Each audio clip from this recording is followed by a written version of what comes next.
ما حكم من يترضى على أبي بكر وعمر وعثمان وعائشة؟ كافر، مشرك، ملحد، زنديق، مستحق للعنة، وفي نار جهنم إذا كان في غير ظرف التقية. الذي يترضى أو يمدح أو يعظم أو يثني أو يرفع مقام أبو بكر وعمر وعثمان وعائشة فهو بإجماع الطائفة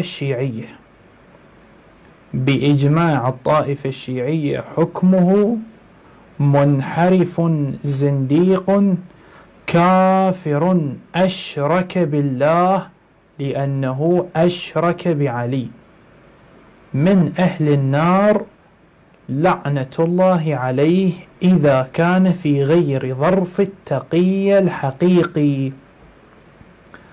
ظرف التقية مو معناها قاعد بمحافظة شيعية في دولة شيعية تحت جمهور شيعي كبير يترضى على أبو بكر وعمر، هذا مو ظرف تقية. ظرف التقية مو معناها مسوي له مؤتمر وجايب له 2 3 4 من جماعة أبو بكر وعمر ويترضى عليهم حتى ذول يضحكون، لا هذا مو ظرف تقية.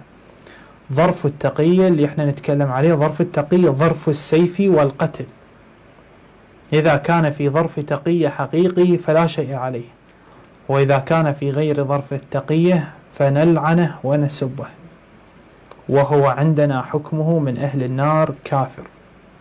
من يسب أصحاب النبي على العموم هو كافر كالرافضة وأشباههم.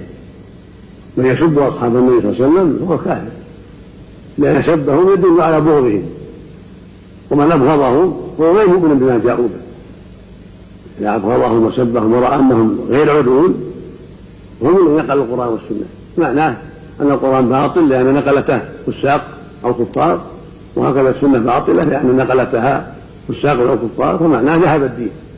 معنى هذا كله ذهبوا الدين وعدموا صحة كله. سب الصحابة سب لنقلة العلم وخير هذه الأمة، ولا يجالس مثل هؤلاء ولا يصاحب مثل هؤلاء، بل يهجرون ويرفع الأمر إلى ولاة الأمور إذا كان هناك ولاة أمور في البلد التي فيها السب، إذا كان فيها ولاة أمر ينصرون الحق. نعم، نسأل الله العافية. نعم.